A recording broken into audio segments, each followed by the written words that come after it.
Welcome to this week's edition of Cogley and Morrow on Politics. This is Eric Morrow, and this week I am in the studio without my co-host, Dr. Nathaniel Cogley. I will do my best to keep you engaged. There is plenty happening around us, especially in regards to the spread of coronavirus and the challenges that is bringing to so many.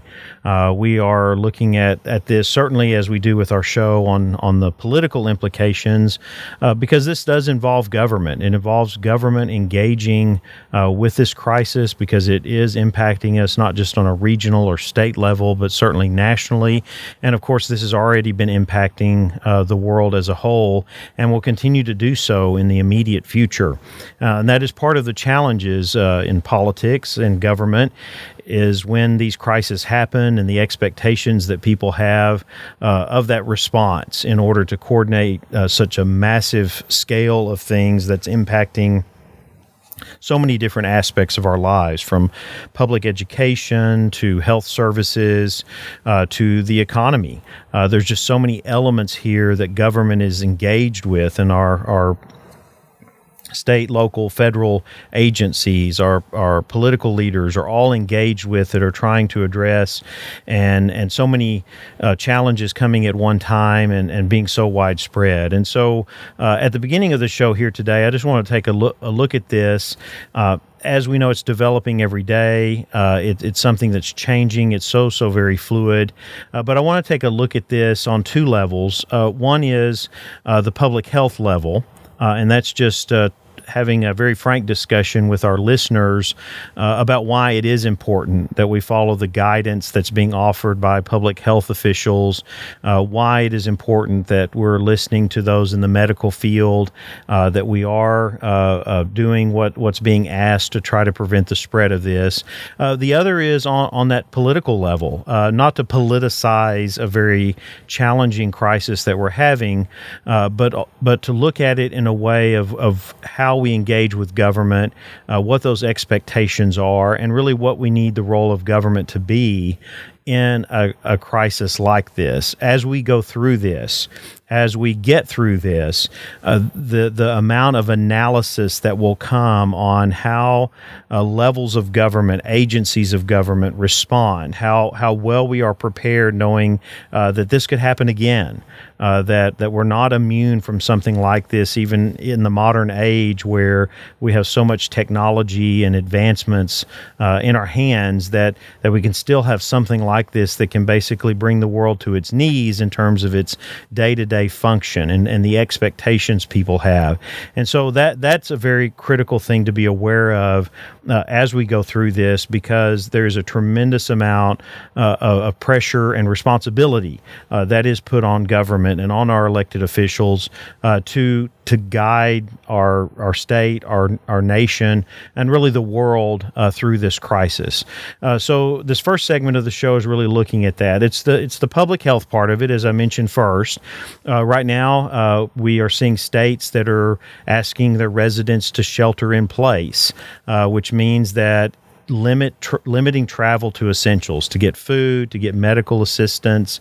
But part of this is to limit the spread of the virus, or really to slow it, because as we've seen in other countries, we see this most clearly in Italy, that the spread of the virus being as quick as it was and the response as limited as it was has overstressed their healthcare system. And this is what we don't want to happen in this country. I mean, it's going to be stressed to a certain degree, but that stress can be mitigated over time when the virus is not spreading as rapidly as it could. And so this is the main directive that's being given, is for people to limit travel, to limit person-to-person contact, to keep isolated to a certain degree within family units, within homes, in order to limit that spread of the virus. And this is so critical. I mean, we're looking at, in a country like Italy, that healthcare professionals are having to make very critical decisions on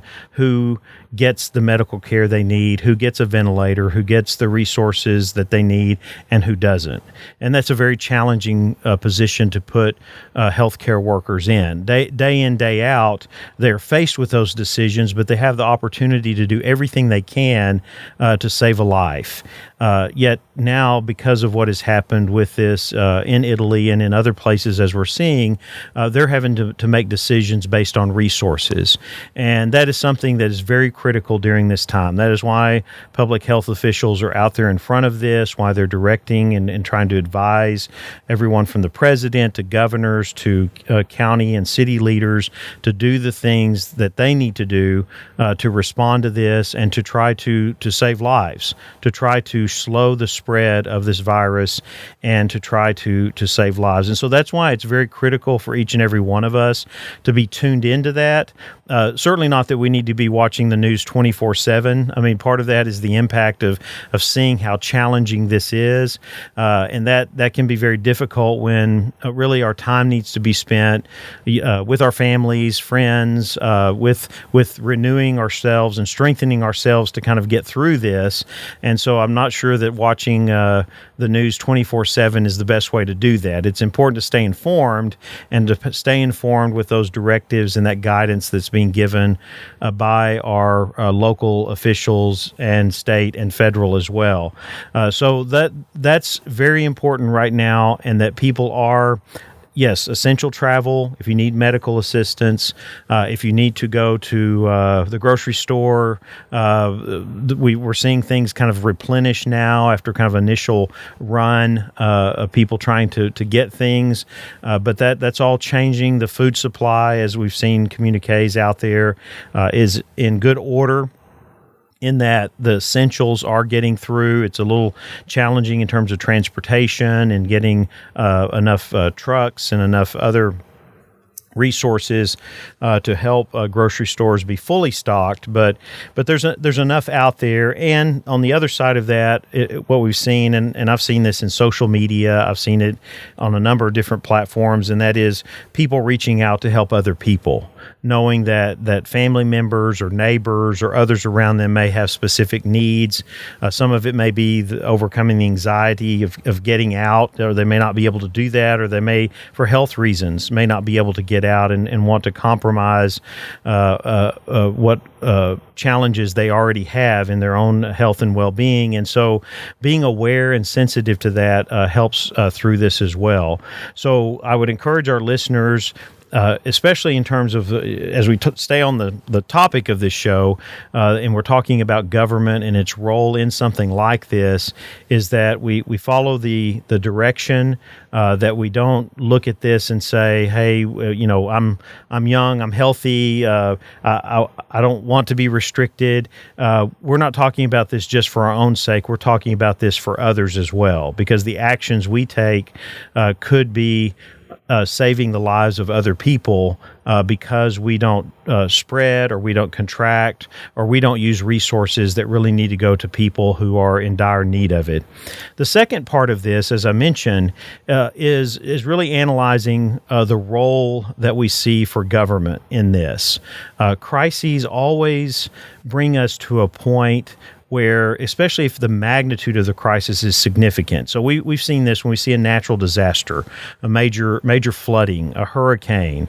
We've seen this kind of response where the resources of a local community, of a state, or even a region of the country are not sufficient to address the needs during that crisis. First, you have your basic needs of shelter and food and medical care, but even beyond that, of rebuilding, the challenges of kind of putting the pieces back together and trying to get life returned to a normal state in which people expect that the services are going to be there, that they're able to move and go and do and carry on the activities of their lives, their work, their hobbies and recreational activities, what they do with their families, that all of that is uninterrupted, that it's able to continue beyond, say, a natural disaster.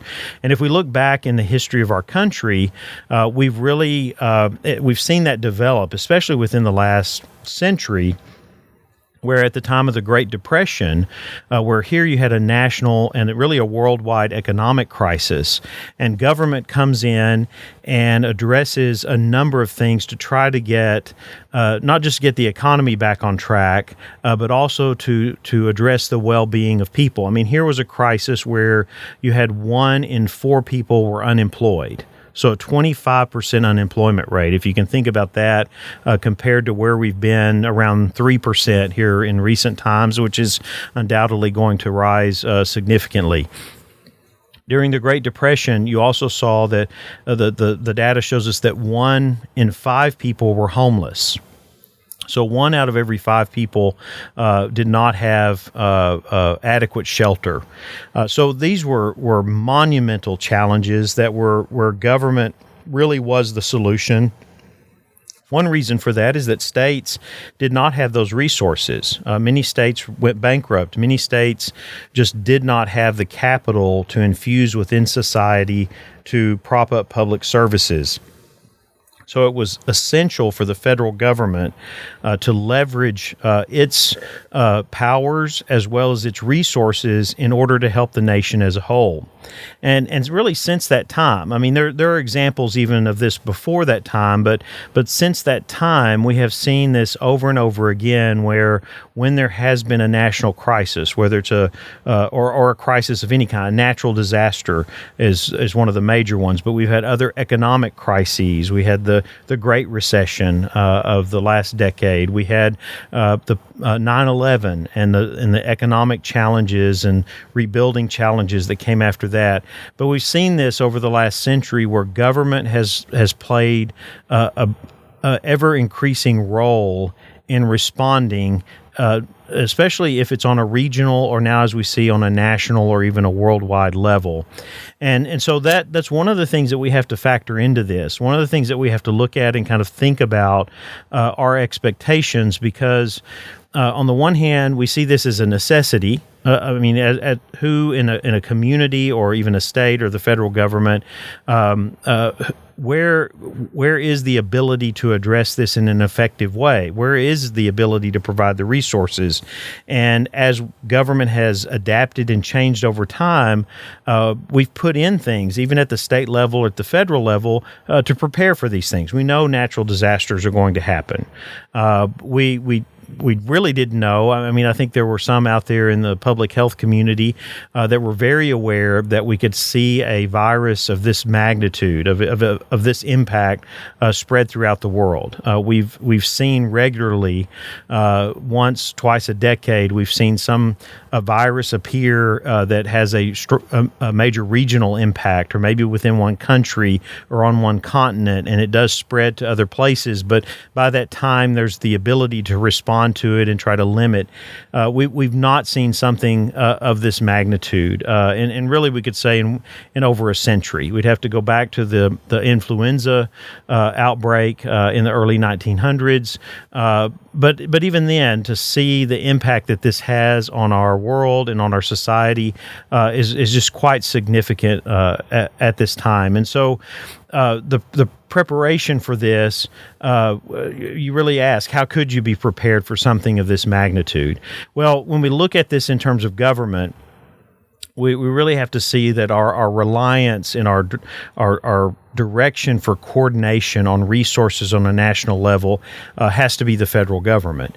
And that is how this has developed over time, as a reliance on the federal government, the ability of the federal government to mobilize resources across the country, to aid states, to call in the military when necessary, to help in the structure that may be needed for this, to have the supplies available to be able to respond to this. And so really the reason why I'm bringing this up is the understanding that while we may have an open society, while we may have a representative democracy that has a very strong and robust economic system based on capitalism and free markets, there are still those things that happen in our world. There are still those things that happen in our society where we have to let go of some of those, what we would say, freedoms, freedom to move, freedom to act, even freedom with our financial resources, because if government's going to be prepared for these kinds of things, there has to be the resources there to be able to address it, whether we have those available and ready at the moment, or if it's something that we may be paying for decades to come, because we are talking about, especially in this case with the coronavirus, we're talking about this being so widespread that if it's not under control, I mean, there are some critical issues here of security, of the loss of stability. I mean, our society is very much not just governed, but functions on the basis that we have ongoing stability. We have economic, we have political, we have social stability that we can rely on, that through our system of governance, through the rule of law, that we are going to have some level of stability that is for the well-being and the common good of the majority of the people. This is the kind of thing that can threaten that. Now, I'm not here to be apocalyptic. I'm not here to talk about and predictions and direction of where all this going. I'm looking at kind of the reality of the way and our expectations of our society in relationship to government and that role that government has in order for us to really understand it in the midst of a crisis like this. And so this is why it is very, very critical, on the one hand, not only that we listen to guidance that's there, that we follow directions in order to protect health and well-being for as many people as possible, but that we also understand the role that government has in this. And that role is to come to the aid, to come to assist the people as a whole in the best possible way that we can do, and then really in a time like this, and if we want to bring in the political element of it, there are very strong political elements. If you're watching the news, you're seeing some of those challenges come to the forefront, and people disagreeing on what government should do and how much they should do it, critiquing one side or the other in terms of what they're doing, as we've seen the president and daily press conferences and the kind of the debate and the demeanor that happens in those exchanges. A lot of that will be for analysis after we get through this, to kind of look back and say, well, how well did our government officials respond to the needs of the nation and the needs of people, and mobilizing the resources of government to address this. This will be just like 9/11. It will change the way we do many things. There will be a lot of things that will transition in certain ways that we're yet to really understand. But for time to come, decades to come, there will be analysis looking back on this, not only to prepare for the eventuality that it will happen again, but also to look back and see, how did our government respond? How did our leaders, our elected officials from the local community all the way to the White House, how did they respond in order to address this and to help people navigate through this? So one of the challenges that we see within this, and this is my hesitancy at times really to talk politics, is that it's almost in a crisis like this, the need to suspend politics. Okay, let's not get into the realm of where ideology really governs so much our response to specific things, other than the main motivation is what is in the best interest of the nation and the people of this nation, not in political gain or the optics of things and how it looks. I mean, those factors become very critical, and it's certainly leaders should be aware of those, how people are responding and whether there's assurance that's being conveyed that things are being addressed. But it's much, much more important to kind of move beyond that. And for myself, and looking at our leaders, that's something that I use to gauge my evaluation of someone that's in a leadership role, is how are they navigating this? How are they working through this, given their position, given their responsibility responsibility, given, yes, that they are in public office, that they are elected, but how are they treating that? For example, you've seen some governors come forward, and I think this is a great example, where they come forward and they're not worried about the political ramifications of what they're doing. There's several that have come out and said, hey, this is on me. I am making this decision, and I am being responsible for it because this is a decision that I think is in the best interest of the people of my state. Okay, that is a decision that, whether you judge motivations or not, certainly could have a political motivation. But if you see the genuineness of some of this, to say, I'm taking responsibility. How often do you hear an elected official say that? In a time of crisis, it's very critical. But here, what they're saying is that I'm not making playing politics out of this. I'm making the decision that I am in a position to make that I think is in the best interest of the people of my state, and I will take full responsibility for that. And that's really the kind of courage. That's the position that we need many of our political leaders to make in the midst of this, in trying to collaborate and trying to work together. This is not necessarily a time for consensus building, to take the time to say, hey, is everybody on board with this? There are very, very difficult decisions that political leaders are having to make that are impacting lives, that are life or death matters, and they're having to make those decisions knowing that they have to take responsibility for them, but they're willing to do that. So these are things that, and reflections that I have on this. The virus itself and the pandemic that we're seeing will certainly factor into some other things and other segments and issues that I want to look at today. But I wanted, in this opening segment, really to kind of focus in on our understanding and our engagement with both responding to what government is doing and what it's asking us to do, what our leaders are asking us to do, but also, on the other hand, to be looking at this and how they are leading us through this and making the decisions that they have to make, oftentimes based on our expectations, but also, as we look back through our history, the expectations that we've developed about government's role during a crisis like this. So we're going to take a quick break, and then I'll come back to continue on my own today, but I'm glad to be able to do that and continue for our listeners and those that regularly tune in to Cogley and Morrow on Politics. I'll be back after the break. You took the first step and quit smoking, but even former smokers may still be at risk for lung cancer. That's why SaveByTheScan.org wants you to know about a new low-dose CT scan that can detect lung cancer early.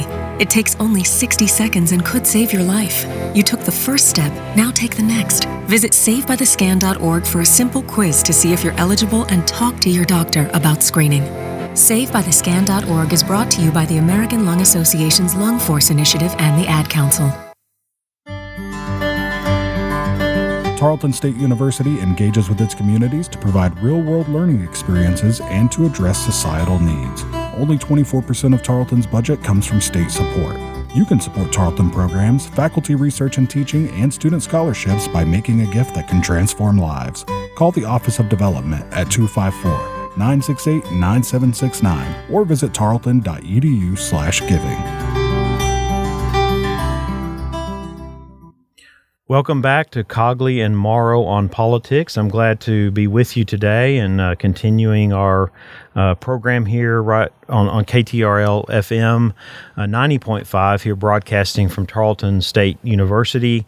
We have been enjoying this process of a radio show, of really a process over time of not only learning ourselves how to do this, but also providing it as a public service. This is so critical during this time, not only during the crisis that we're facing, but also in the fact that politics in and of itself has so much of an impact on our lives, whether we acknowledge that or not. And part of our goal here, or one of our goals on the radio program for Dr. Cogley and me, has been to engage with critical issues and get you information that helps you stay informed and understand, and as well encourage you to do more of your own research, reading, responding, analyzing some of the critical issues that are out there.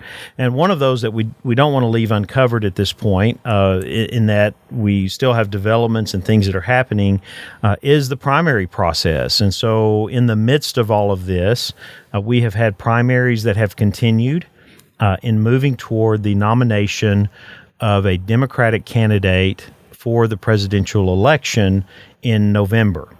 And so this has changed very radically. Last time we came to you, it was in recognition at a time when we recognized the dramatic turnaround that had happened with Joe Biden.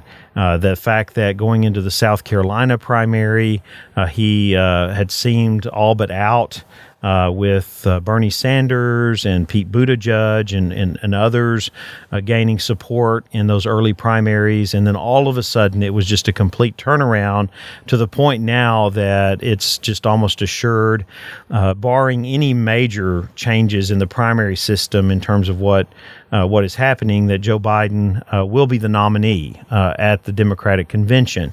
In fact, he's on track now to go past the number of primary votes that he will need to get the nomination. And so part of that was a very interesting dynamic in what changed. And we did some analysis on this when we were looking at how demographics really changed in voting patterns between 2016, when Bernie Sanders remained all the way up to the convention, a challenge to the nomination of Hillary Clinton, where he won some significant primaries, especially at this stage. He had won Michigan.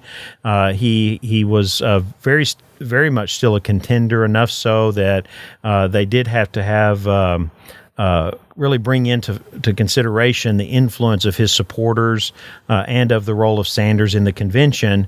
Well, this is completely different. It started out, we were thinking that this may be a brokered primary because you had Mike Bloomberg coming into the race and putting all of his resources in to jump in at Super Tuesday, try to shake up the race as well. Especially that ramped up as the numbers for Biden were not looking very good early on in the primary process. But all of a sudden, South Carolina, Joe Biden wins by double digits. Then we move into Super Tuesday just following, with very little time for Biden to expand his campaign, but the momentum was there. And the momentum led to big wins in Texas and several other states. Then we saw Michigan and Minnesota, and we just began to see, especially as candidates dropped out, Klobuchar drops out, Buttigieg drops out. After Super Tuesday, Bloomberg drops out, Warren drops out. I mean, it just began to pick up momentum to the point now that Joe Biden is firmly in the lead in this process and looks to be the one that will be nominated by the party. Now, not to belabor the point on the primaries, as we will continue to follow those and watch those all the way into the convention and throughout, then moving on into the general election.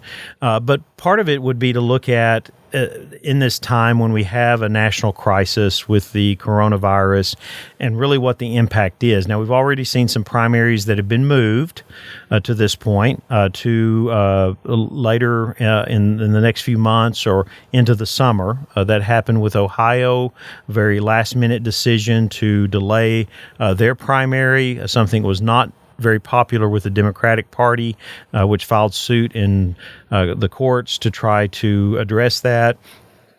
But we can understand some of the reasons why those primaries have been delayed for the moment. And in the one sense, it doesn't look like this is going to have any additional impact on the outcome of the nomination.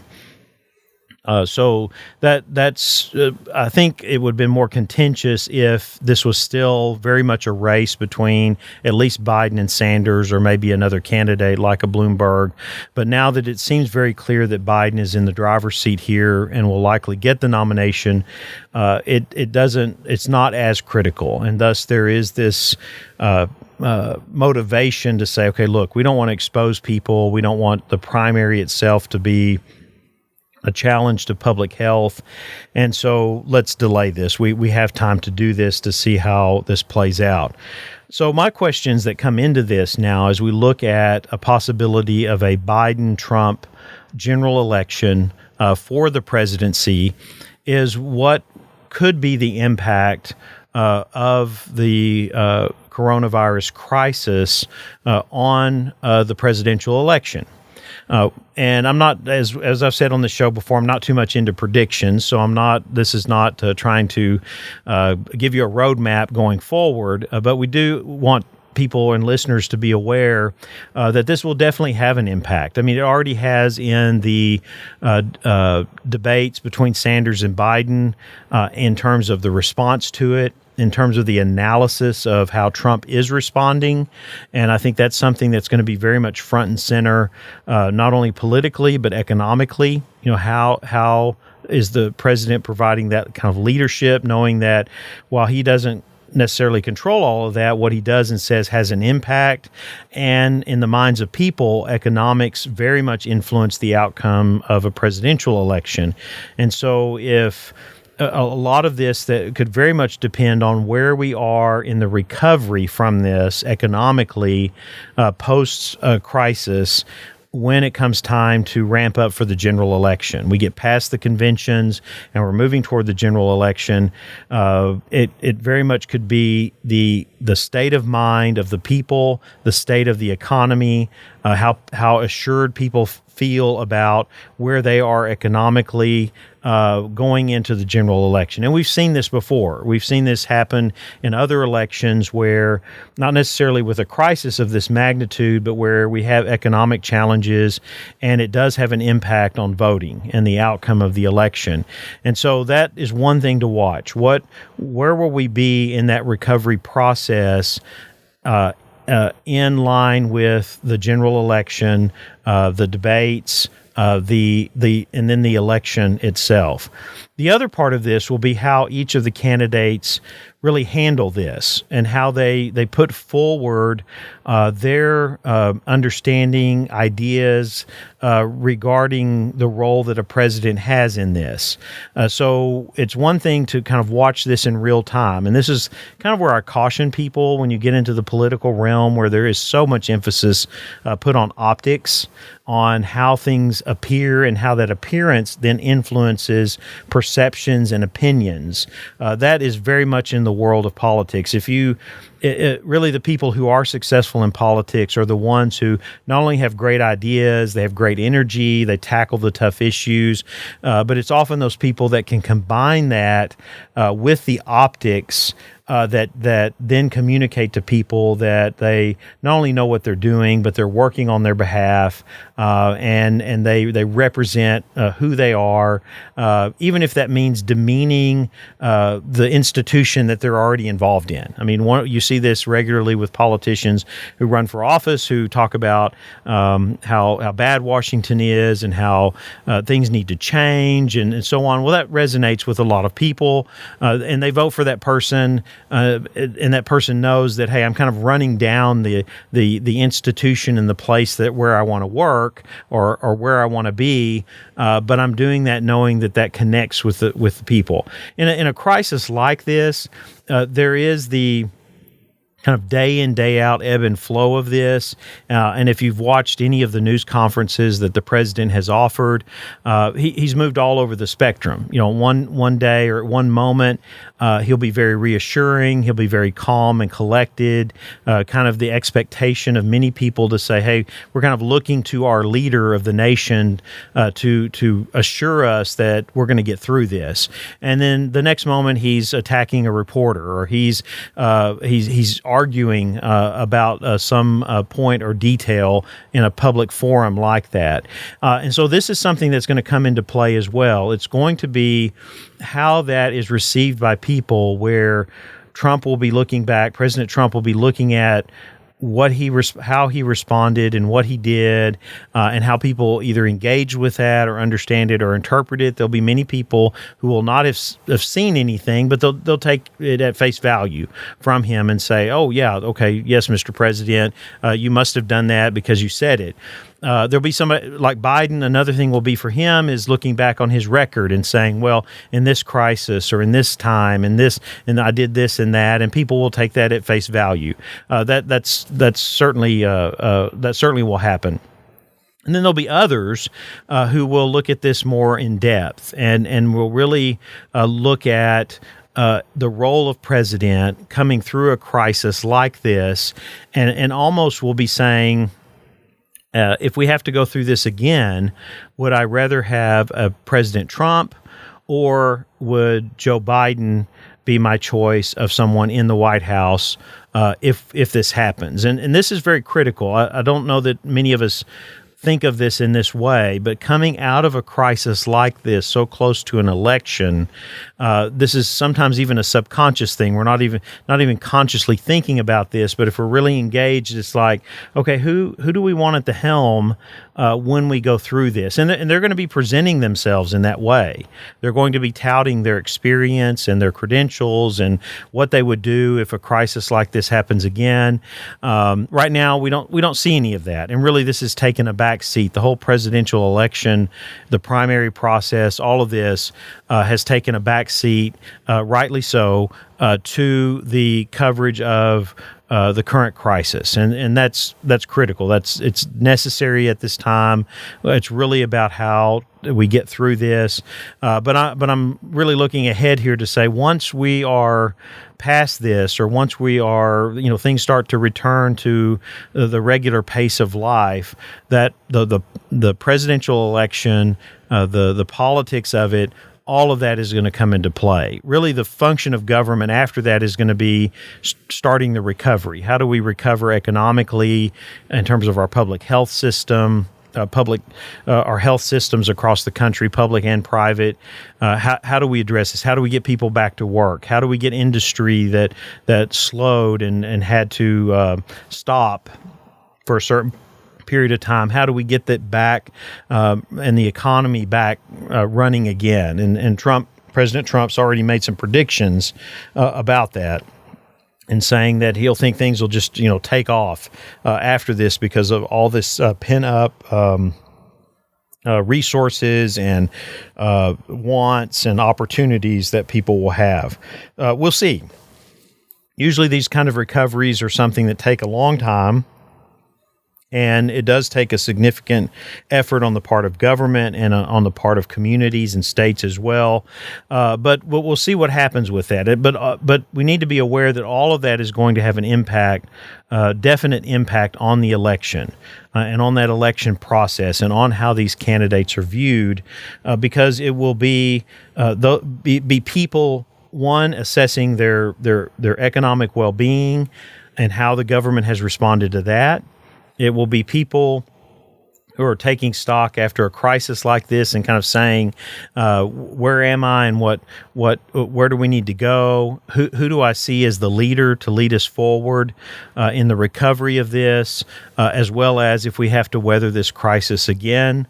It will be people who will be looking at sometimes maybe beyond the politics of all of this to what they see and how they assess our country as a whole in going through a crisis like this, and what impact that has on how they view the presidency, the leadership of our federal government, the role and function of our federal government. I mean, these types of events, if we look back historically, have a tremendous impact on the way people view government. And we've talked about that already a little bit with the growth and expectations that government will be there to help navigate through it and to recover after the crisis, given the magnitude of it. But on the other hand, we've seen major changes in what government does. I mean, one for me, in looking back, was seeing the changes that happened after 9/11, where you had government just grow tremendously under a Republican administration. under George W. Bush as president, you had the development of the Department of Homeland Security. You had so much happen in terms of government's engagement related to the coordination of law enforcement, to terrorism, the response to that. Of course, we had the wars in Iraq and Afghanistan. I mean, we saw so many things happen in the function and focus of government post 9/11, and we can expect some of that to happen as well. I think what we'll see, one of the things we'll certainly see, is probably a huge investment into our public health infrastructure, something that is very diverse across the country, from state to state, in terms of what state resources are put into that. But we could very much see government can even grow more because of the need on a national level to be more coordinated with resources and with process related to public health. That's been requested in the past. It's been an area of focus for some of those that are in government that have been in positions like this with the CDC and in other areas. The follow through has just not necessarily been there, and I think a crisis like this will precipitate analysis and possibly action on the part of federal government to standardize a number of things in the realm of public health when we get through this crisis. So just a few reflections looking at the impact of the primaries, where we're going with that, but then how this crisis itself may have an impact on the presidential election once we get past this and attention shifts back to this race for the White House, for the presidency of the United States. We'll be back in a moment for our final section of the show, so stay tuned to more Cogley and Morrow on Politics. You're never completely ready to adopt a teen. For late nights writing English papers. For your teen's music taste. For dinners where they talk more on their phone than with you. For the first time, they call you Mom. You're never completely ready to adopt a teen, and you can't imagine the reward. To learn more about adopting a teen, visit adoptuskids.org. Brought to you by the U.S. Department of Health and Human Services, Adopt U.S. Kids, and the Ad Council. Welcome back to Cogley and Morrow on Politics. This is Eric Morrow in the chair today for both Cogley and Morrow, and I thank you for joining us today or after the broadcast on SoundCloud or wherever you get your podcasts.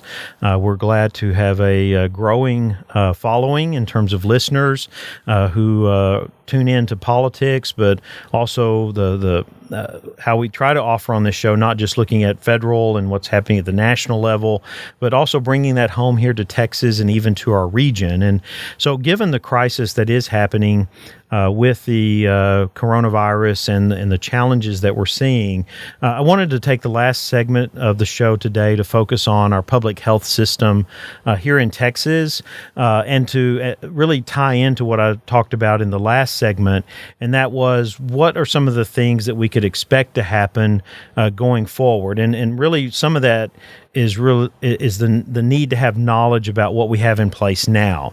And we look across the nation, as I said in the last segment, we see that public health systems at the state level are quite diverse. We have some states that have very strong public health systems that are integrated with private. I saw this when I lived in Massachusetts and in New York, where you had a number of private healthcare systems, but they were very much integrated into the state health system in that they collaborated with public health systems to provide care for people no matter what their socioeconomic level was, whether they had state or federal insurance or they had private insurance. It's interesting to be in states and see how all of this is integrated. In Texas, we've struggled with that. I mean, one of the things when we look back over our public health system, yes, there's been a focus on certain things like vaccinations. There's been a focus on food safety. There's a focus on education. helping people to know what's how to prepare foods and what's best for their health, especially in talking about children or families with children, pregnant women. There's been attention given to that. Some of that's funded by federal programs. Some of it's both and federal and state dollars. But one of the things to recognize here in our state is that we really have struggled, and we're really in a struggle by that, as I mean, we've not committed the resources to have a really strong public health infrastructure. There's been much more of a reliance. If you go into most communities and you look at their medical facilities, they're going to be either private or hospitals or hospital groups.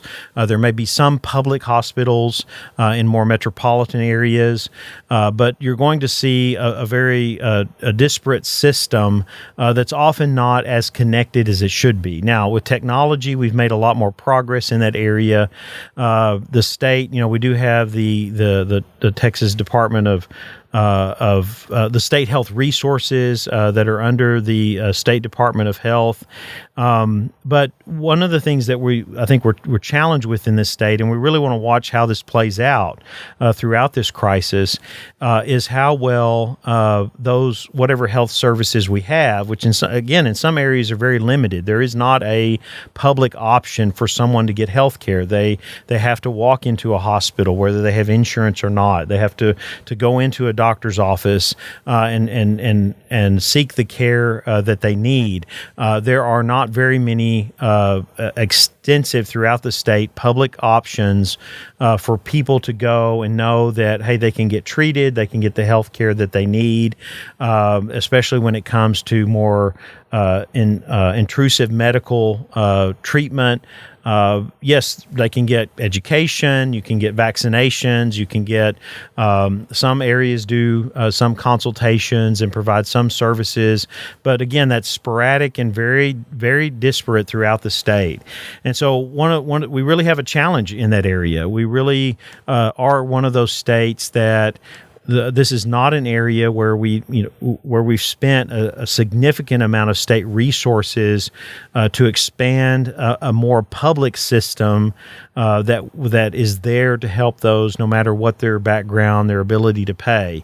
I'm really interested. I mean, on the one hand, I'm certainly concerned about the health and well-being of many people in this state who may need medical care, and we know that our medical people, our doctors, our nurses, and our ambulance, our paramedics, our people who are firemen and paramedics that work there, that there is this Herculean effort throughout the state to respond to this crisis. I don't want to diminish that in any way. People are putting their lives on the line, as they do every day, to save the lives of other people. And we want to commend them for that, and we want to do everything we can to support them, to stay out of their way, to let them do their jobs, but also to do our part during this crisis to limit the spread of this virus, or to slow it, so that they do not get caught, as I said at the beginning of the program, making those life and death decisions. Who can I treat, and who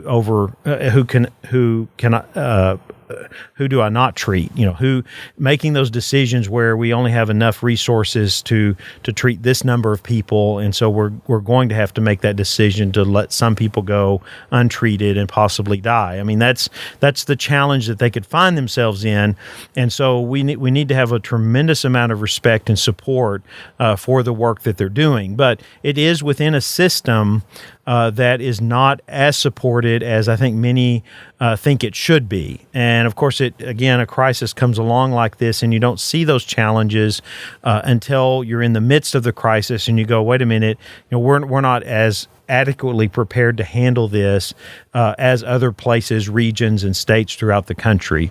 So one of the things that may come out of this, and this may be a focus of our next legislative session for the state, which will gear up in January of next year, would be what steps would we make, what resources would we put forward to strengthen the public health system in the state, and will that be a focus? I mean, this will be a challenge for our legislature in that we are very strong in the state, or at least the legislature, those elected to office, on keeping some of these things privatized, not putting as much state resources into areas like this in order to let economic growth and development, which healthcare industry is a part of that, to provide jobs and to rely on the ability of people to pay using insurance. But I think there'll be more attention given to this, not just because it's a state level issue, but it's a federal issue as well, to look at how well states are prepared. This seems to be part of the approach that the president is taking. If you've heard several of his news conferences, he has deferred to governors, he has deferred to states and their ability to get resources, their ability to mobilize their own systems, both public and private, within the state to address the crisis. It's just that Texas may not be quite as prepared. Doesn't mean that we won't weather this, that people will come through. It just means that we need to give some careful analysis to the way that we do healthcare in this state, both publicly and privately, and what the role government has. Again, this goes back to kind of the theme for the show today, is what role does government have in an area like this? We look at it in public education, we look at it in law enforcement, we look at it in transportation. We also need to give strong consideration to that going forward in terms of public health and being prepared, not only on a regular basis to serve the needs of the people of the state and to enhance their quality of life because they know they can get health care, but how are we prepared to address a crisis like this when it happens again? So this is something that I would invite you to do more research. There are plenty of resources out there that give you information about the public healthcare system in the state. There are institutes or centers. The Texas Public Policy Foundation is one that has certain views on this. The Center for Public Policy Priorities is another organization that has specific views on this. And it's interesting to kind of look and see how different people view this and how they'll view it coming out of the crisis. I want to thank you for listening to me alone today on Cogley and Morrow on Politics. We look forward to being back with you again next week, certainly as this crisis develops and the decisions we have to make here at Tarleton State. But I'm glad to have you join us today, and be sure to join us each week right here on KTRL FM 90.5.